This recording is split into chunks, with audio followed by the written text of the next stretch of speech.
तो इस फिल्म की शुरुआत होती है 1987 में। हैलोवीन की एक रात पहले हमें यहाँ पर एक मेंटल हॉस्पिटल दिखाया गया, जो जगह खास पागल कैदियों के लिए बनाई गई थी। यहाँ पर नर्स गलती से एक दूसरे आदमी को रिहा कर देती है। जिस मरीज को उसने आजाद किया था उसका नाम था बेंजामिन, जो खतरनाक सीरियल किलर है, यानी कि पागल कातिल है। बिना सोचे समझे वो लोगों को बुरी तरह से मार देता है। जो यहाँ पर 17 सालों से कैद था, उसे दिमाग की एक ऐसी बीमारी है जिस वजह से वो खुद को छोटा बच्चा समझता है। लोगों को मारना उसके लिए कोई गेम है, खेल है जिसमें उसे बहुत मजा आता है। इसीलिए उसने अपने माँ बाप को भी नहीं छोड़ा, उन्हें भी बुरी तरह से मार कर उनके टुकड़े टुकड़े कर दिए थे। यही वजह है कि इस फिल्म का नाम डाइस्ट है, क्योंकि इस किलर के मारने का अंदाज इस तरह का ही है। अब जब दूसरी नर्स यहाँ पर आई और उसे पता चला कि बेंजामिन आजाद हो गया है, वो काफी परेशान हो जाती है और ये दोनों नर्सेस एक दूसरे को एक इल्जाम देने लगती है कि वो तुम्हारी वजह से भागा, तुम्हारी वजह से भागा। पर फिलहाल इस बात को नजरअंदाज करके वो सोचती है कि अब इसका हल क्या होना चाहिए। क्या हम पुलिस को फोन करें, सबके बारे में उन्हें बता दें? नहीं, बल्कि वो प्लान बनाती है कि हम सारी चीजों को इस तरह करके दिखाएंगे कि सबको यही लगे बेंजामिन यहाँ पर कभी आया ही नहीं था, यानी कि वो यहाँ का मरीज ही नहीं था। अब बेंजामिन मेंटल हॉस्पिटल से निकलने के बाद सीधा एक घर में जाता है, जहाँ पर एक लड़का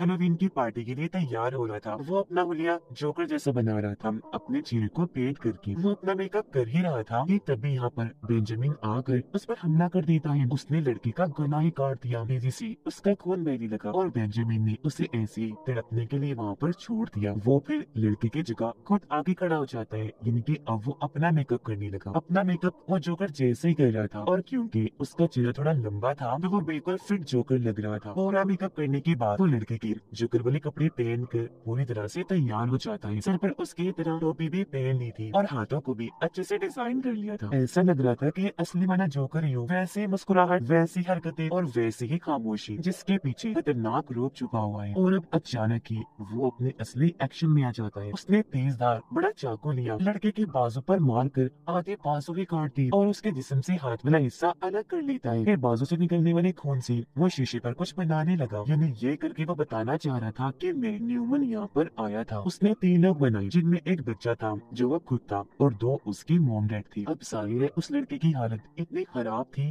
कि वहीं पर उसकी मौत हो जाती है, जिसके बाद न्यूमन भी वहाँ से निकल जाता है। वे कहानी की हीरोइन दिखाई गई, उसका नाम कैसेंड्रा था। जहाँ वो हैलोवीन के लिए अपने कपड़े खुद ही डिजाइन कर रही है। उसने अपना सूट वॉरियर जैसा बनाया था, साथ में लड़ने वाली हथियार वगैरह भी उसने बनाए हुए थे। उसकी फैमिली में छोटा भाई था और उसके डैड थी। यह कैसेंड्रा के डैड अपने दोनों बच्चों को बताते हैं कि हमारे घर से कुछ ही दूर एक घर में कल रात कत्ल हुआ है। बातचीत के दौरान हमें पता चला कि इनकी मॉम इन्हें छोड़कर चली गई थी जब ये दोनों छोटे बच्चे थे। आज तक इन्हें वजह पता चली ही नहीं कि इनकी मॉम छोड़कर क्यों चली गई। खैर, नाश्ता करने के बाद कैसेंड्रा और उसका भाई स्कूल जाती है, जहाँ पर भी उसे किलर के बारे में बात चल रही थी, यानी कल रात जिसने खून किया था कि वो अभी तक पकड़ा नहीं गया। लेकिन खास इस चीज से लोगों को फर्क नहीं पड़ रहा था, क्योंकि रात को हैलोवीन है तो इन्हें पार्टी करने के लिए जाना है। जबकि किलर यानी कि न्यूमन अपने खतरनाक काम पर लगा हुआ था, यानी लोगों को मारने के काम पर। वो अब एक घर में जाता है जहाँ पर एक औरत अकेली बैठी हुई। न्यूमन आते ही औरत पर हमला करता है, झपट पड़ा, उठाकर उसे मार रहा था। हालांकि औरत ने भी पलटकर उस पर वार किया अपने बचाव में, लेकिन न्यूमन ने उसे पकड़ के काबू कर ही लिया। जिसके बाद वो औरत को जमीन पर लिटाकर उसके दोनों हाथों में कीलें ठोककर फर्श पर मजबूती से फंसा देता है। यहाँ पर भी उसने जुल्म की हदें पार कर दी। वो औरत का हाथ भी काट लेता है, हाथ को, और फिर कैंडीज वाली बाल्टी को उठाकर अपने साथ ले गया। ये करने के बाद न्यूमन वहाँ से आगे बढ़ा। वो जब एक होटल में आया तो यहाँ पर कैसेंड्रा अपनी दोस्त के साथ बैठी हुई थी, जिन्हें किलर ने बाहर से ही देख लिया था और अब वो अंदर आ गया था। दोनों लड़कियों की वो काफी पास ही बैठा हुआ था, बुरी तरह उन्हें बस घूर ही जा रहा था। अब जब दोनों लड़कियों ने उसकी हरकत नोटिस की तो उसे कुछ कहने की बजाय वो चुपचाप यहाँ से चली जाती है। अब जब होटल के मालिक ने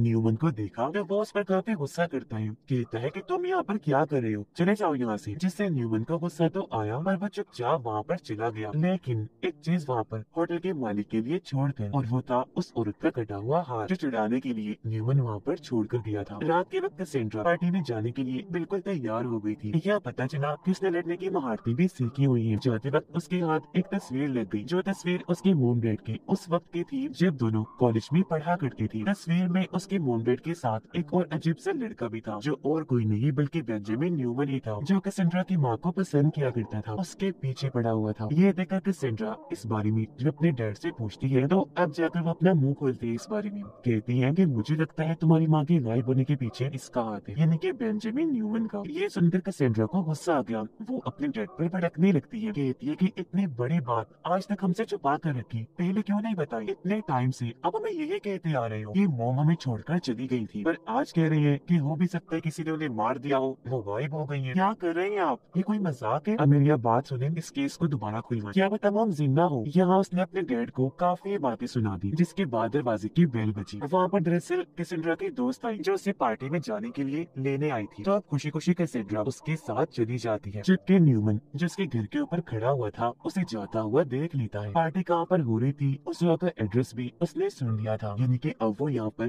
कैसेंड्रा के पीछे पड़ गया था। अब उसकी नजर में कैसेंड्रा की डैड आ गई थी। वो जब किचन में थी तो पीछे से आकर वो उन पर हमला कर देता है, जख्मी करके पहले जमीन पर लिटाता है, फिर उनका पेट ही चीर के रख देता है, पेट के अंदर से सब कुछ पूरी तरह निकाल लेता है। जब जाकर उसे चैन का सांस आया और वहाँ से वो चला जाता है। इतनी ही देर में कैसेंड्रा का भाई घर पर आ जाता है और जब उसने देखा कि मेरी डैड मर रही है और उनका इतना बुरा हाल है, तो पहले वो पुलिस को कॉल करता है और फिर कैसेंड्रा को। लेकिन यहाँ पर पुलिस तो फोन उठा लेती है पर कैसेंड्रा नहीं उठाती, क्योंकि वो तो पार्टी में मसरूफ थी, उसे आवाज ही नहीं आई। यहाँ तभी पार्टी में न्यूमन भी घुस आता है। यहाँ पर वो सबसे पहले एक लड़के को अपना शिकार बनाता है जो सबसे मशहूर था। लड़का जो वॉशरूम में अकेला था तो न्यूमन ने उस पर हमला कर दिया, पीछे से आकर पहले चाकू उसके सर में दे मारा और फिर अपने दोनों अंगूठे उसकी आंखों में घुसा कर आंखें फोड़ के रख दी, जिसके बाद बड़े बेरहमी से उसके सर के 2 टुकड़े कर दिए, बीच में से चीर कर। जो सीन बहुत ही दर्दनाक है। इस बीच पार्टी में कैसेंड्रा बहुत सारी शराब पी लेती है, उसे नशा होने लगा। पर तभी यहाँ उसका भाई भी घबराया हुआ आ जाता है और वो कैसेंड्रा को सब कुछ बता देता है। उसने पार्टी में न्यूमन को भी देख लिया था जो यहाँ से बाहर जा रहा था। कैसेंड्रा के भाई ने उसे पहचान लिया कि वही है जिसने मेरे डैड को मारा था, क्योंकि जब वो घर में वापस आया था तो उसने अपने घर से न्यूमन को निकलते हुए देख लिया था। दोनों बहन भाई भी उसका पीछे करते हुए बाहर आ जाती है, लेकिन वो भी किसी से कम कहाँ था, पहले उनका इंतजार कर रहा था। पहले उसने मारा कैसेंड्रा को, जिससे वो बेहोश हो जाती है और फिर चाकू लेकर उसके भाई के पेट में घुसा देता है। तो ये बार बार किया, जिसके बाद बेहोश कैसेंड्रा को लेकर एक फैक्ट्री में आ जाता है। यहाँ पर एक गार्ड था पर न्यूमन ने पीछे से आकर उस पर भी हमला कर दिया, अपनी कुल्हाड़ी उसके सीने में मारकर उसका भी काम तमाम कर देता है। तब तक सेंड्रा को भी होश आ गई थी। न्यूमन उसे एक टेबल पर लेटा देता है, वो उसे कैंडिस ला कर देता है, पर कैसेंड्रा ने वो लेने से मना कर दिया। तो अब न्यूमन उसके लिए नेकलेस लेकर आता है जो और किसी का नहीं बल्कि उसके मोम का ही था। ये देखकर कैसेंड्रा काफी चौंक गई, सोचती है कि मेरी मोम का नेकलेस इसके पास क्या कर रहा है। और अब क्योंकि कैसेंड्रा ने नेकलेस भी उससे नहीं लिया था तो न्यूमन को गुस्सा आ गया। वो साइड में टेबल पर देखने लगा जहाँ पर हथियार पड़े हुए थे। वो सोच रहा था कि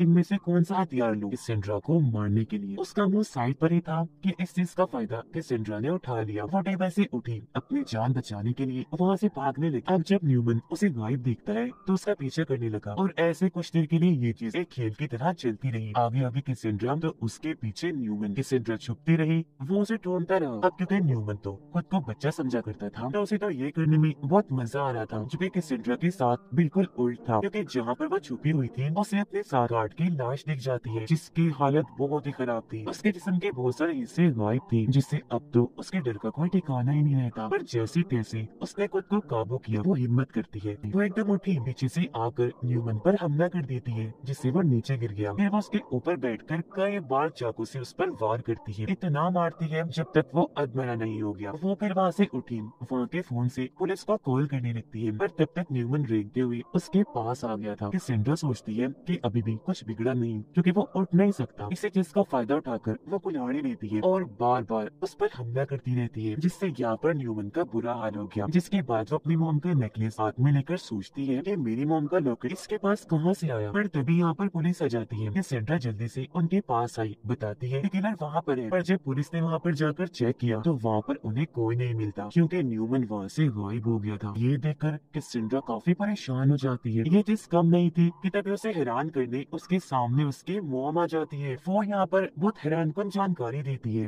कहती है सुनो मेरी बात कैसेंड्रा, बेंजामिन न्यूमन जो तुम्हें यहाँ पर लाया है वो और कोई नहीं बल्कि तुम्हारा बाप है। ये सुनकर कैसेंड्रा काफी चौंक गई, देखती ही रह गई। उसे समझ ही नहीं आ रही थी कि मैं क्या कहूँ। ये बात सुनकर बदले में मुझे क्या करना चाहिए। वो बस अपनी मोम को देखती ही रह गई। उसकी मोम बताती है कि बेंजामिन न्यूमन ने मुझे अगवा कर लिया था, जिसके बाद उसने मेरे साथ शादी कर ली और फिर तुम पैदा हो गई। ये चीज देखकर मैं चुपचाप तुम्हारे घर से चली गई, क्योंकि मैं जानती थी कि अगर तुम्हारे असली डैड को ये बात पता चल गई तो वो मुझे कभी भी कबूल नहीं करेंगे। न जाने कौन सी मुसीबत आ जाएगी। तुम लोगों को छोड़ने का मेरा मकसद ये था ताकि तुम एक फैमिली की तरह हंसी खुशी जिंदगी गुजार सको। मेरी वजह से तुम्हें किसी मुश्किल का सामना ना करना पड़े। कैसेंड्रा तो ये चीज कबूल कर ही नहीं पा रही थी कि न्यूमन मेरा बाप है। और इसी के साथ ये फिल्म इधर ही खत्म हो जाती है।